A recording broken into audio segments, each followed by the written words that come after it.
అందరికీ నమస్కారం. తెలుగు కథామాలకు స్వాగతం. జానకి విముక్తి నవల చదువుతున్నాను. రాసిన వారు రంగనాయకమ్మ గారు.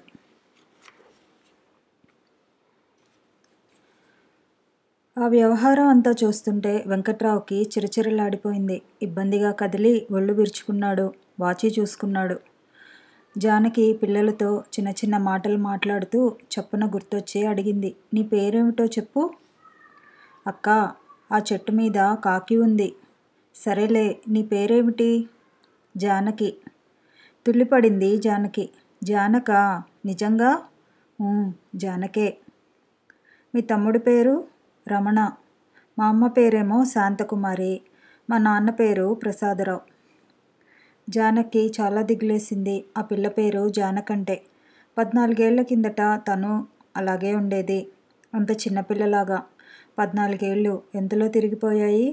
ఈ అమ్మాయి బతుకు నా బతుకులాగా అవుతుందా?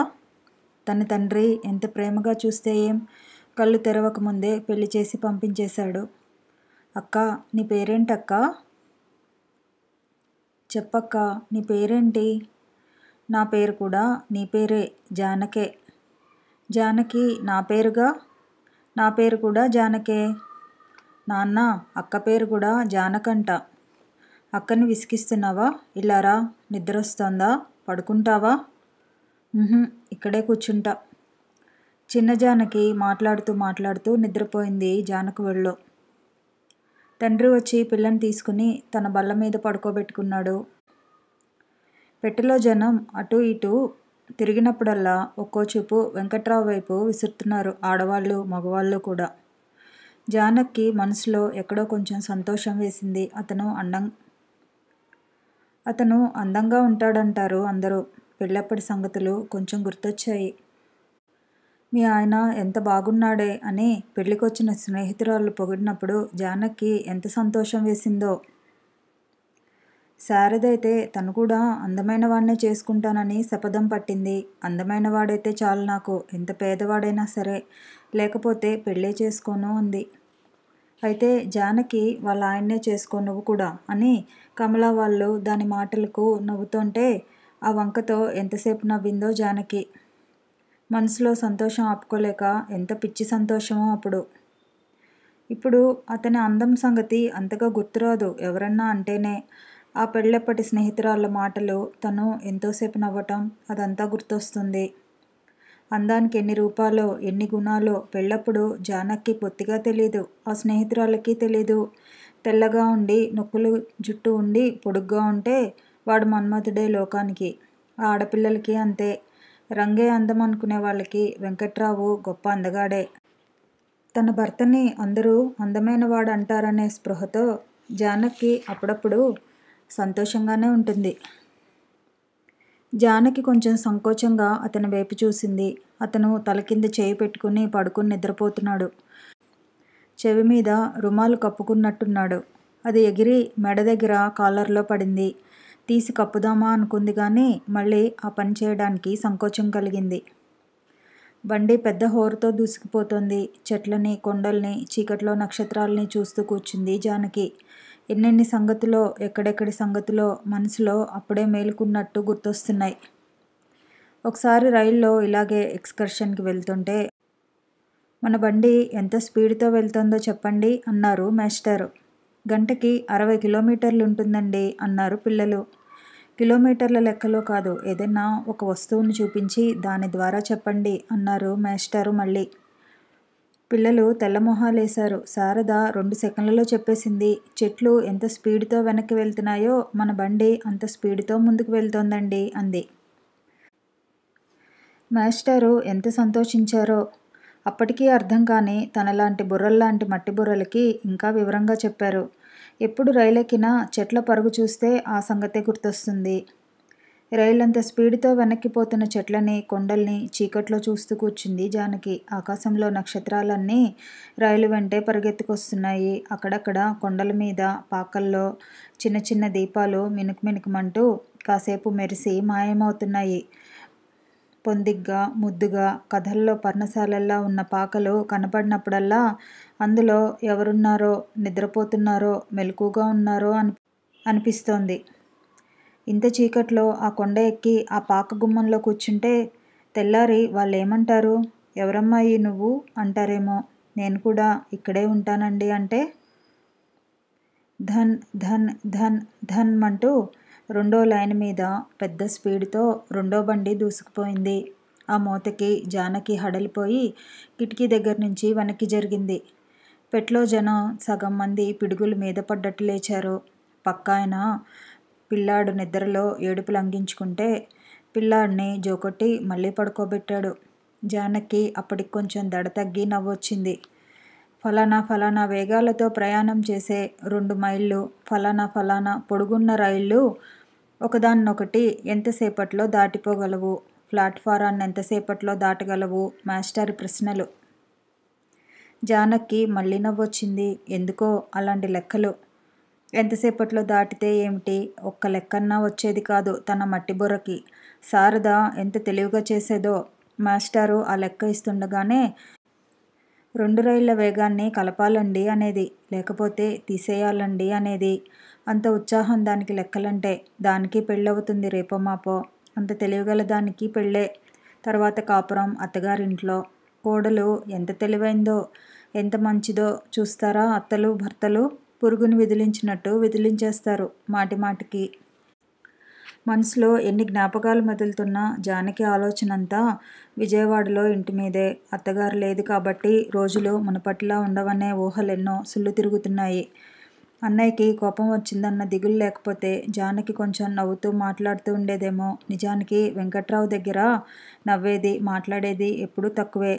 ఎప్పుడే సంగతి గుర్తొచ్చినా తన జ్ఞాపకాల్ని తను తలుచుకుని సంతోషించడమే కానీ, చిన్నప్పుడు మా బళ్ళో ఒకసారి ఇలా జరిగింది అనో, మా ఊళ్ళో ఇలా జరిగింది అనో ఎన్నడూ అనలేదు అతనితో.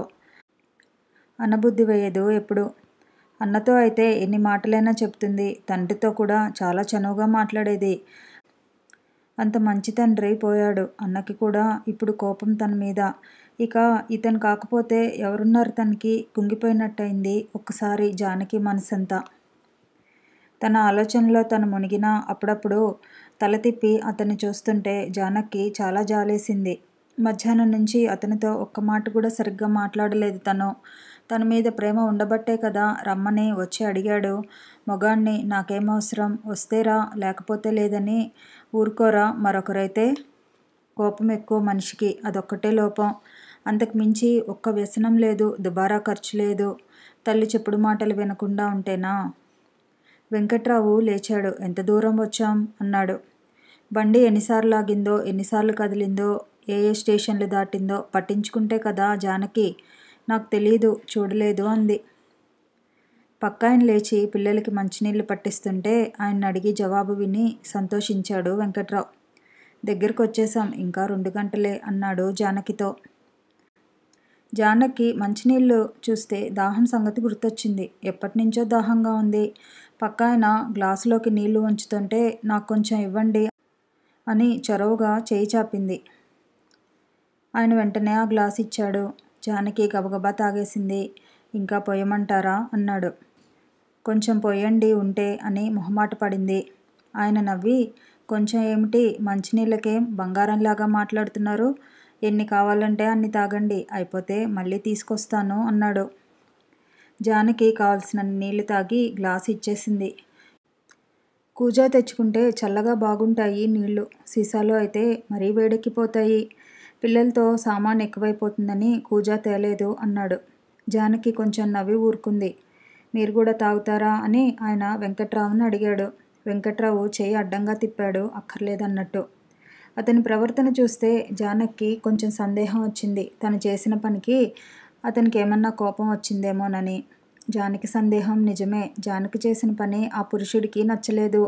నాకు దాహం వేస్తోందండి, ఎక్కడైనా మంచినీళ్ళు సంపాదించి తెచ్చి మీరే రక్షించాలి నన్ను అని భార్య అతన్ని ప్రార్థిస్తే అప్పుడాయన చాలా సమర్థవంతంగా కదిలి ఈ కీకారణ్యంలో మంచినీళ్ళు సంపాదించి నిన్ను రక్షించే పూచి నాది అని కళ్ళతో వాగ్దానం చేసి పక్కాయన దగ్గర మంచినీళ్ళు తెచ్చి భార్యకిచ్చి బల్ల వెనక్కి జారబడి రూమాలతో నుదురు చేతులు ఒత్తుకునేవాడు. ఆ కార్యక్రమం అంతా అలా జరిగితే వెంకట్రావుకి చాలా సంతృప్తిగా ఉండేది. వెంకట్రావు సంగతి సరే, జానకి కూడా తను చేసిన పని మర్యాదగల పని కాదనిపించింది మళ్ళీ మళ్ళీ ఆలోచిస్తే. సొంత మనిషి ఎదురుగా ఉండగా తను పరాయి మగాడిని అడగటం, ఆయన తనతో అంతసేపు మాట్లాడటం, తను ఆయన చేతిలోంచి గ్లాస్ అందుకోవటం, ఎంత పాడు పని చేశానా అని చాలా దిగులేసింది, సిగ్గేసింది. భర్త మొహం మళ్ళీ చూడాలంటే భయమేసింది. ఆ సంగతి వెంకట్రావు తొందరగానే వదిలేశాడు. హైదరాబాదులో దుష్టుడైన శత్రువు చేతుల్లోంచి తన భార్యని విజయవాడ వైపు లాక్కుపోగలుగుతున్న తన వీరత్వాన్ని, చాకచక్యాన్ని మళ్ళీ మళ్ళీ తలుచుకుంటూ లోకంలో ఎవరే తప్పు చేసినా క్షమించగలిగే సహృదయంతో ఉన్నాడు నిద్ర లేచినప్పటి నుంచి. ఆ హుషారులో తన బల్ల మీద నుంచి లేచి జానకి పక్కకొచ్చి కూర్చున్నాడు. ఇప్పటికే గంట లేటైంది బండి, బస్సులో అయితేనా ఈ పాటికి ఇంటి దగ్గర సుఖంగా ఉండేవాళ్ళం అన్నాడు నవ్వుతూ. ఈయనకి కోపం రాలేదా అని జానకి కొంచెం ఆశ్చర్యంగా చూసింది. 5 గంటలకు గానీ చేరంలేండి అన్నాడు పక్కాయన వెంకట్రావుకి జవాబుగా. నువ్వు పడుకోలేదా అని అడిగాడు వెంకట్రావు జానకిని. నిద్ర రాలేదు అంది తల వంచుకొని. పడుకుంటే అదే వచ్చేది, బెర్త్ తీసుకోవటం ఎందుకు, వేస్ట్ అయింది అని సిగరెట్ వెలిగించాడు. జానకి ఎప్పటినుంచో ఒక మాట అడగాలని ఉంది అతన్ని. అడగనా వద్దా అని చాలాసేపు సంకోచించి మొహం ఎత్తి దించి కళ్ళు ఎత్తి వాల్చి చివరికెలాగో అడిగేసింది. ఆవిడెప్పుడొస్తారు అని. తల కొంచెం వాల్చింది. మొదట వెంకట్రావుకి అర్థం కాలేదు. అంతసేపటికి జానకి తనకు తానుగా మాట్లాడినందుకు కొంచెం ఆశ్చర్యపడ్డాడు. ఎవరి సంగతి అన్నాడు. అంతలోనే కొంచెం అర్థమయ్యి మా అమ్మ మాటేనా, ఏం ఎందుకు అన్నాడు. జానకి కంగారుపడి ఏం లేదు ఊరికే అడిగాను అంది. ఏమో ఎప్పుడొస్తుందో, 6 నెలలు పడుతుందో, ఎన్నాళ్ళు అవుతుందో, చాలా క్షేత్రాలు తిరగాలని వెళ్ళింది. జానకి ఎంత సంతోషం వేసిందో, చిరునవ్వు ఆపుకోలేకపోయింది. 6 నెలలు ఆవిడ లేకుండా. అత్తగారిని చూడాలని మనేదిగా ఉందా అని హాస్యమాడాడు. కొంచెం నవ్వబోయింది గాని తన మనసులో ఆలోచనలు అతను గ్రహించి తనని ఎత్తిపొడవటానికి అలా అంటున్నాడేమోనని తప్పు చేసిన దానిలాగా సిగ్గుపడింది. అత్త అంటే తనకెందుకంత కంపరమో ఇంకొకళ్ళకి ఎలా అర్థమవుతుంది? ఆ మనిషి కోసం మనేది పట్టం కూడానా? ఆవిడ అత్తింటికొచ్చి కాపురం చేసిన మనిషే. అంత జాలి దయ లేకుండా ఎందుకంత పగపట్టినట్టు చేస్తుందో అర్థం కాదు. కోడలి పనుల్లో ఎప్పుడేం తప్పులు దొర్లుతాయా, కొడుక్కేం చాడీలు చెప్పగలనా అన్న తాపత్రయమే రోజంతా. నోరు తెరిస్తే ఎత్తిపొడుపో సాధింపో. ఆ మనిషి ఇంట్లోంచి పోతే శని వదులుతుందని 1000 దేవుళ్ళకి మొక్కుకుంటుంటే ఆ మనిషి కోసం మనేది పట్టం కూడానట. ఈ 3 నెలలకే ఇల్లెంత అధ్వానంగా ఉంచిందో. నెల ఆ 3 రోజులు బయట కూర్చుని లోపలికి వచ్చేప్పటికే ఇల్లంతా పాడుబడిపోయిన కొంపలాగా తయారవుతుంది. వంటింట్లో డబ్బాలు సీసాలు ఆగమాగం అయిపోతాయి. గిన్నెలు పళ్ళేలు పెంకుల్లా తయారవుతాయి. ఈ 10-12 వారాల్లోనూ ఒక్కసారన్నా గదుల్లో నీళ్లు పోసి కడిగిందో లేదో. పని అంటే కంఠం పట్టుకుంటుంది. ఎంతసేపు చిరుతిళ్ళు ఊసులు తిరుగుళ్ళు కావాలి. తను ఇంట్లోకి వెళ్ళగానే విశాలాక్షి వస్తుంది. ఊళ్ళో ఉందో లేదో. ఇన్నాళ్ళున్నావేం జానకి అంటుంది. వాళ్ళ చంటివాడు ఎలా ఉన్నాడో. తనొచ్చేప్పటికి 5వ నెలో 6వ నెలో వాడికి. ఇంటికెళ్ళగానే బద్దకించకుండా అన్నీ సర్దుకోవాలి. ముందు గదులు దులిపి కడిగేయాలి. జానకి ముఖ కవలికల్లో మార్పు వెంకట్రావుకి హుషారిచ్చింది. మనం దిగేప్పటికి 4 అవుతుందేమో, ఇంటికెళ్ళి కాసేపు పడుకోవచ్చు అన్నాడు వారకంట చూసి నవ్వుతూ. పురివిప్పుతోన్న నెమలి ఏ చప్పుడుకో బెదిరి చప్పున పురి చుట్టేసుకున్నట్టు ఆ సరసానికి జానకి ఒక్కసారి మొహం ముడిచేసుకుంది. ఆ సంగతి గమనించినట్టు వెంకట్రావు కిటికీ వైపు మొహం తిప్పేశాడు.